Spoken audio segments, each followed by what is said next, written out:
Hey everybody, it's Eddie J on Crypto for GrowMyBag.tv. I hope you're having a good one. What's good? What's good? What's good?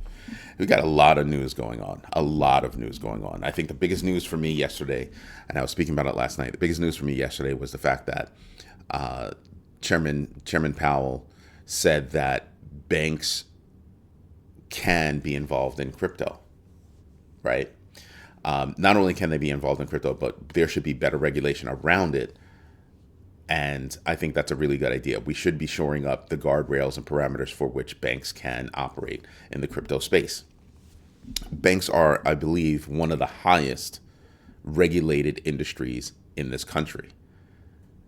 And they handle money on a daily basis. Trillions, right, in transactions per day. So you've got to stop and you've got to say to yourself, well, wait a minute. Isn't that more than crypto? Yes. And I made a case for certain firms to actually probably have a really strong following if they were to get into this space. Morgan Stanley with E-Trade would be an awesome choice.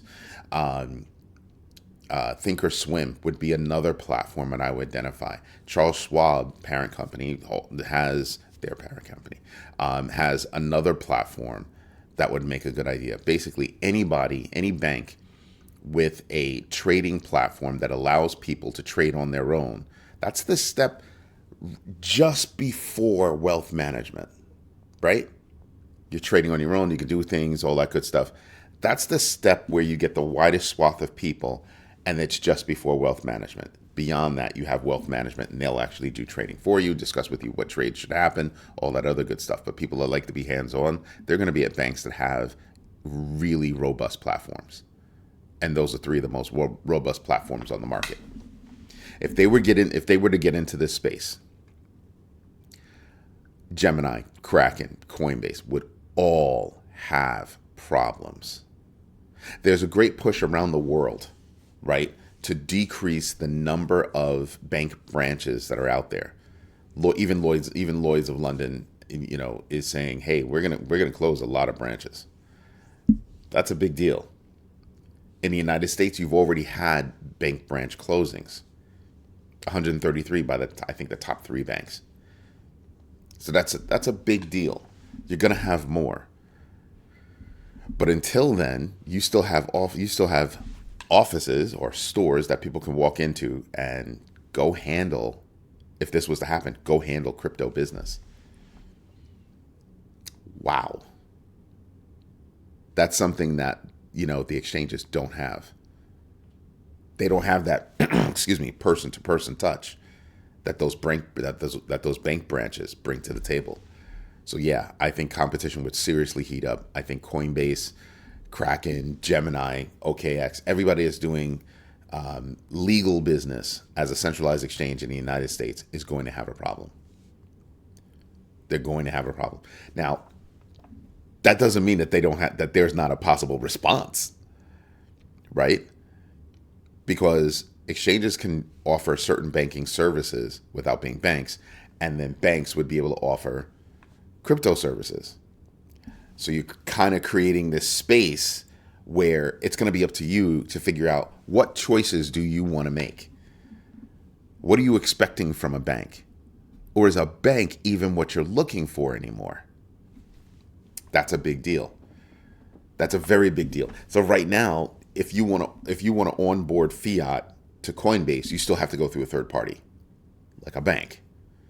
Now imagine if you could just onboard your money straight to Coinbase, direct deposit into your Coinbase account. Imagine if you could do things like that. Aha. So there are ways that you can introduce competition between both of these types of businesses.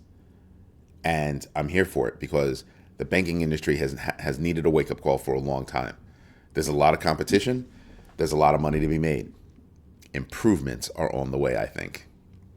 Seriously, right? CME Group launching Bitcoin options futures on the 24th of February.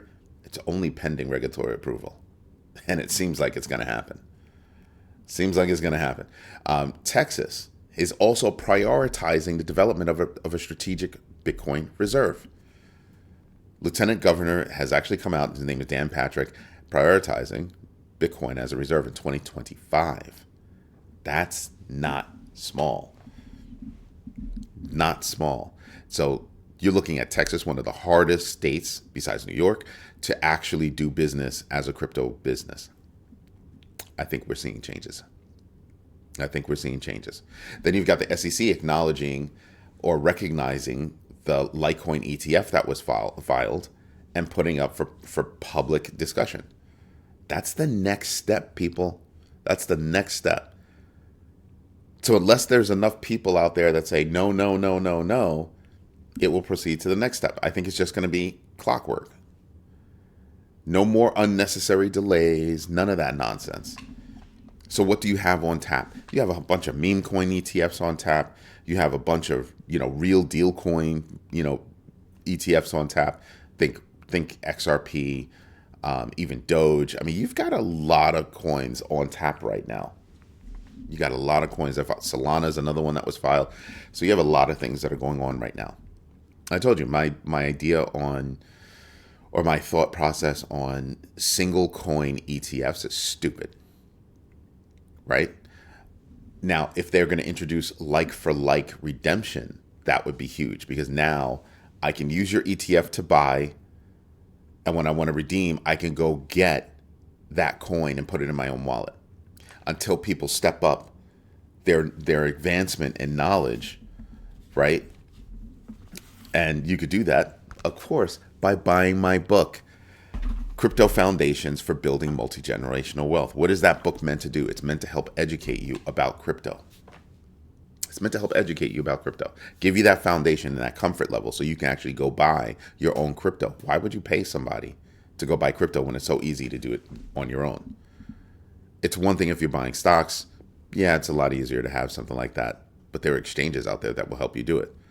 So the more hands-on you want to be, the more knowledge you should have. And we also preach the GMB3.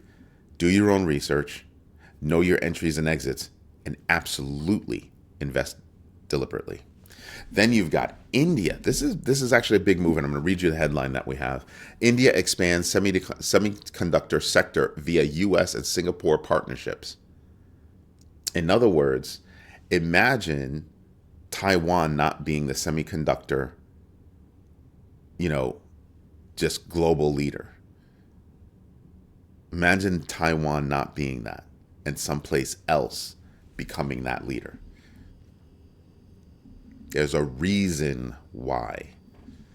There is a reason why. And we should be paying attention to those moves because China has claims on Taiwan. So how long do you think it'll be before China takes over Taiwan? The United States says you can't have our chips, but wherever chips made, our chips are made in Taiwan. So we need to pay attention. And that global leader in, semiconductor building or manufacturing needs to change. It does need to change. So yeah, there's a whole bunch of that's going on, and there's a lot of thought process behind it. And then you've got, Winklevoss twins. Now this one is out of pocket for me. I think that the Winklevoss twins are way out of pocket. They're saying that because a school made a decision that they're not going to hire any graduates from that school, one of the smartest schools in the world, not the country, the world. They're saying, well, we're not going to hire anybody from MIT as long as Gary Gensler has a job there. So what they're saying are two things. The first one is that Gary Gensler is not allowed to put food on his table. That to me is disgusting, right?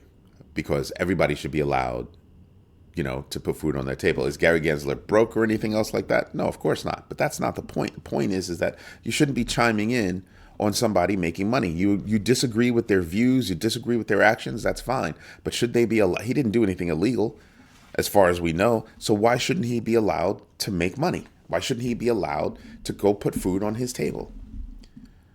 And what really annoys me is the fact that Gary Gensler is not a stupid person. He is a very smart person. And he's going back to academia where he came from. Perhaps if he'd have stayed there, we'd have even better students that are out there. He wouldn't have changed his mind. Things wouldn't happen. All that good stuff. But right now, he's going back to academia. And I'm sitting back and I'm just going, who the heck are the Winklevoss twins that they think that their lowly platform, Gemini, is such a draw to MIT grads? Are you serious? You cannot be serious. Those MIT grads will wind up, I'm telling you, you're going to see a bunch of MIT grads that will wind up building out their own crypto exchanges and blowing them away. Gemini does not impress me. No, I do not have an account at Gemini. No, they do not pay me advertising fees or anything else. And with this move, I refuse to use Gemini. Do I like Gary Gensler? No. But do I think that he shouldn't be allowed to have a job?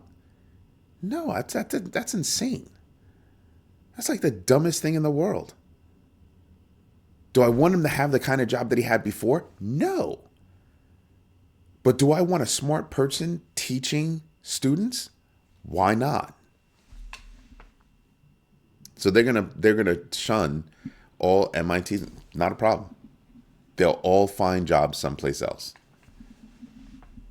They will all find jobs someplace else. The Winklevoss twins are way out of pocket on this one. Way out of pocket. It's actually disgusting. The thought about what they're doing is just disgusting. That's my humble opinion, but yeah, screw the Winklevoss twins. I will never use Gemini as a platform, ever. Done. How they handled the Genesis situation, oh, it's all Genesis' fault. You cut the deal with Genesis. So even if Genesis is 90% at fault, 10% of that fault is still yours. Skip Gemini. I'm not down with them anymore. Nope. Would not recommend their platform at all just because of that decision. It's ridiculous. Grow up, boys. Grow up. Then you've got the Federal Reserve Chair calling for crypto regulation. Why? Because he believes that banks should be able to handle crypto custodial services and other services within the crypto space. Setting up guardrails and proper regulation around that space would be a smart thing. In other words, should have happened already. I keep telling you guys, go do research on Jay Clayton and who hired him. He's the previous SEC chair. Go do research on that. And you'll see another 180. And what's funny is, it's not a 180 based on their own, knowledge and education. It's a 180 just because that was the way the wind was blowing. Larry Fink had a 180, a true 180. Hat tip to him to saying, hey, I made a mistake, got educated, and now we're full blown going into crypto. That's a true 180. That is an acceptable reason to still work with that person, because that person said, I got it wrong. Publicly said, I got it wrong. I've changed my mind. I've gotten educated. I've learned a bunch of stuff. So me and my team are going in this direction now. Not just because of the wind blows and somebody whispering in your ear. Very big deal. Very big difference. Very, very, very big difference. Now, Bitwise CIO or CEO, I think it's the CIO, Chief Investment Officer, Matt Hogan, says that the trajectory of this cycle for Bitcoin could be altered because of the executive orders out of the current administration. Yeah. He's not talking about the halving cycle. He's talking about the earning cycle. And I'm sitting back and I'm going, he's got a point. I keep telling everybody there's a certain amount of difference between each one of the cycles that have come along. And this cycle is completely different than the rest. It looks like it's following the 2021 cycle, but there are slight differences that make a big difference when you put it all together. Perfect storm. People are interested in crypto. People are accepting of crypto. Crypto is now an everyday term, and people are looking to get educated. I'm just saying, it's a big deal. That's not a small thing. It is not a small thing. So I think it's one of those things that we should be paying attention to. Just a thought. Then you've got China's ruling on crypto futures trading. They say it's gambling. Now, I'm going to be frank with you. They're not wrong. They're not wrong. It is gambling. I don't. Maybe when you look at the stock market and you go, "Oh, well, futures trading is futures trading." Yeah, you're guessing on something. Isn't that gambling? I'm guessing that I'm not going to get craps. Right? When I play dice, I'm guessing that I'm not going to go over 21 when I'm playing blackjack. It's a game. Futures trading, I can agree with that. But what it also means is that it definitely dampens crypto, happening in China to a broader extent. Very interesting. Very interesting move. This last story is the most interesting to me. So D.E. Shaw has acquired shares of Riot Platforms.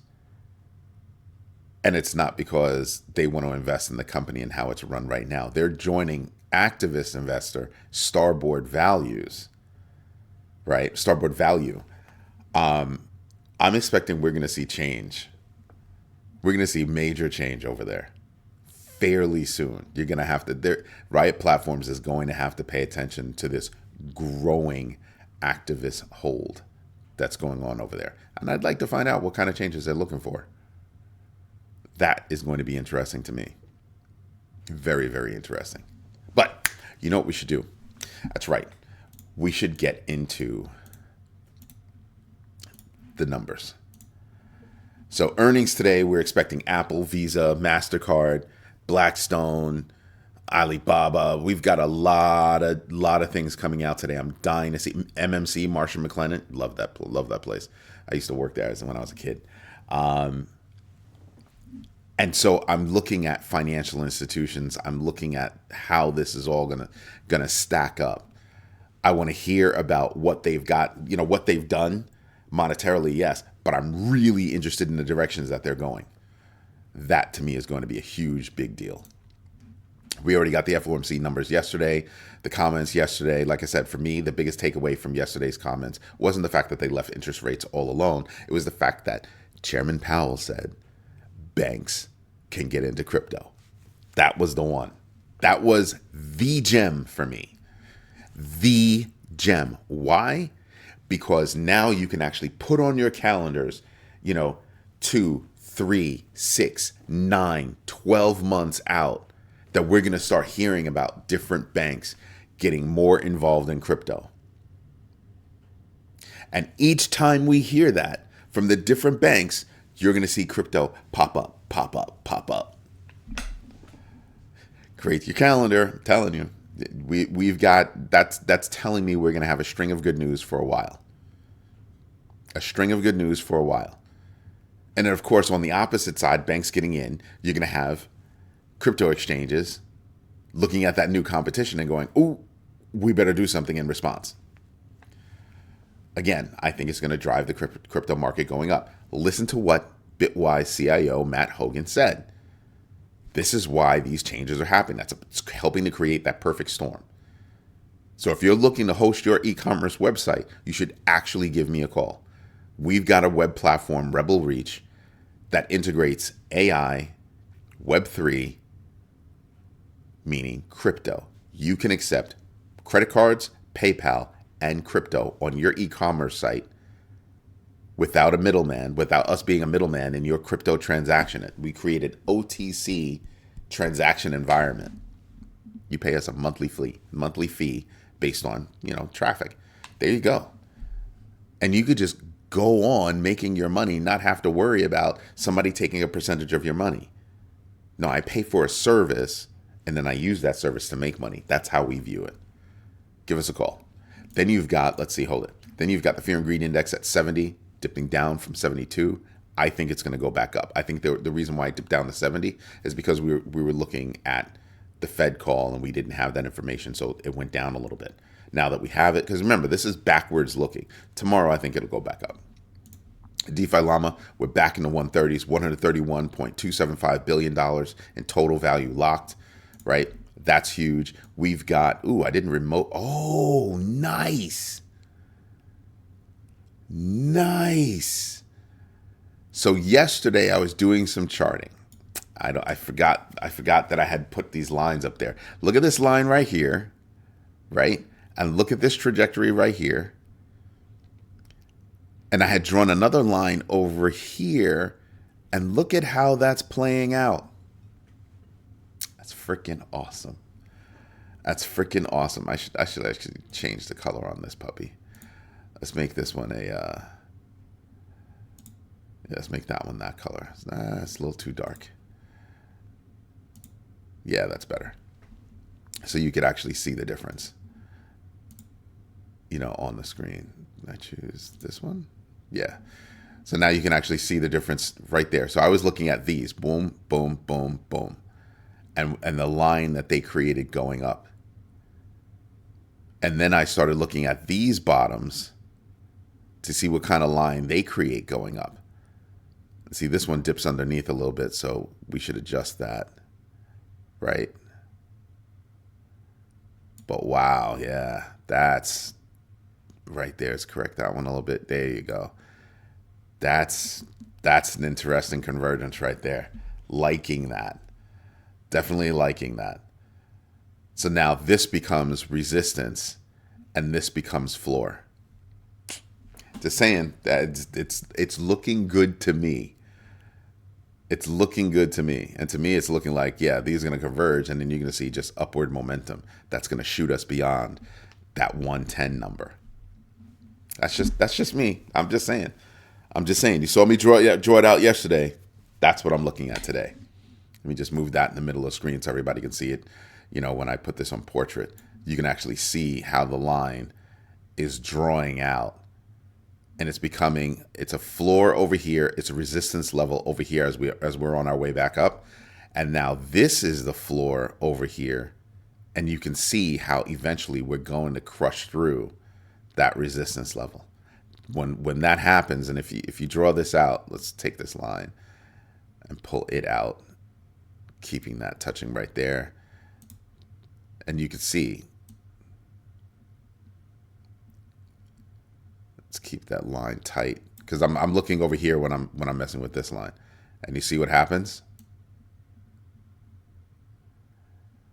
You can start to predict when those lines are going to converge, and then trade places. Yeah, I'm liking how this is going. I mean, I'm a knucklehead, but I'm not a pro at this. But I'm looking at it and I'm going, yep, kind of liking it. So I just want to see how this plays out. And if I look at this date, we were saying that things are really going to break out. Things are going to get violent like February 5th. That's what Hutanic was saying right there.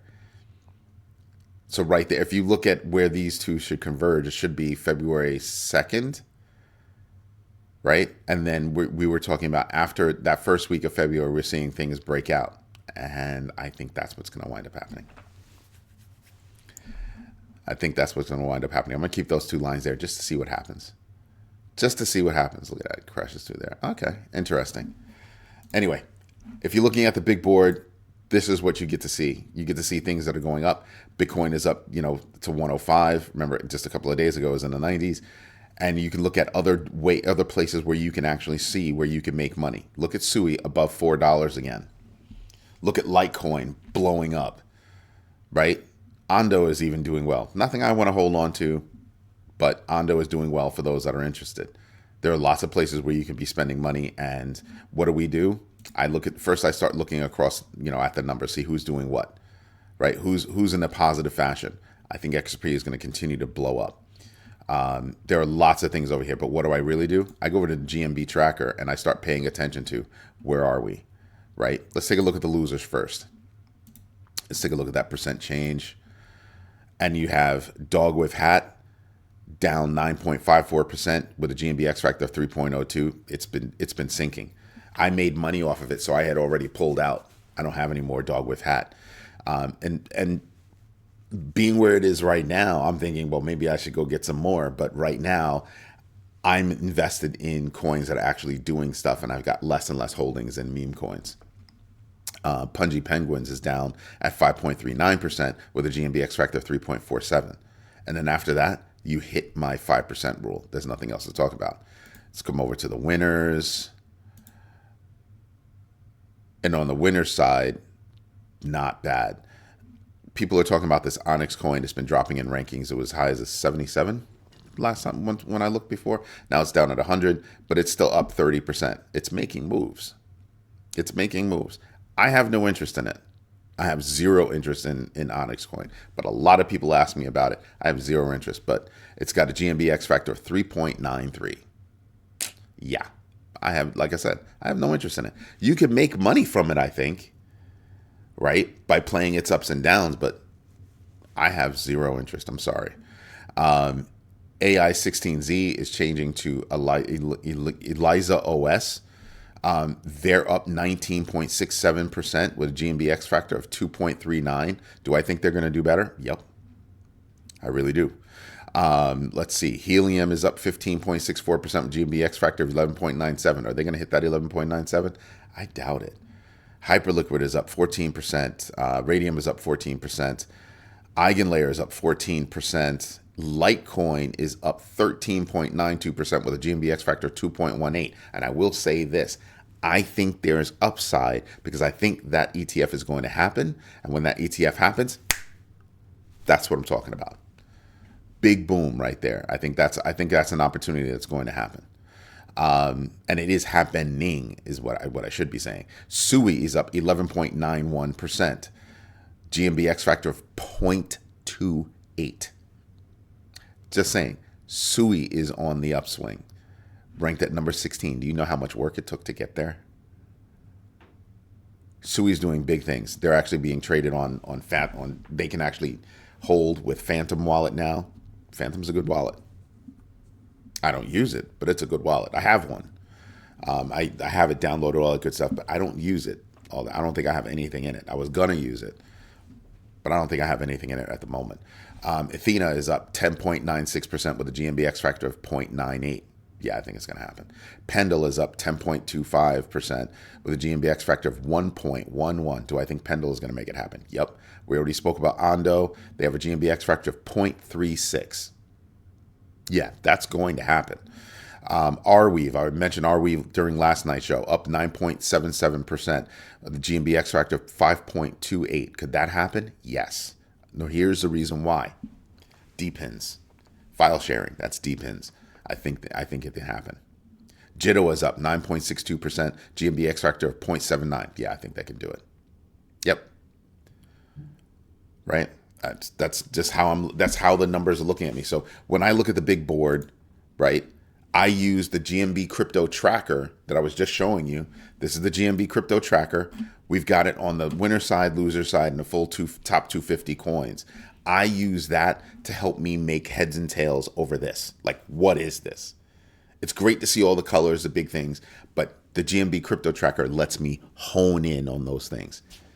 And we're only a hair away from launching the online version of the GMB crypto tracker, and that's going to be awesome. Our roadmap for services that we're going to be offering this year is ridiculous. It's ridiculous. Join the community, become a GMB, big bagger. Go to growmybag.tv/sign-up and become a big bagger. We've got a not personalized, but a private video conference call where all of us big backers trade ideas, hints, tips, tricks on how we're investing in different industries. It's not just about crypto, people. It's not just about crypto. All right? Everybody, thank you for your time and your patience and your trust. Have a good one. Bye-bye.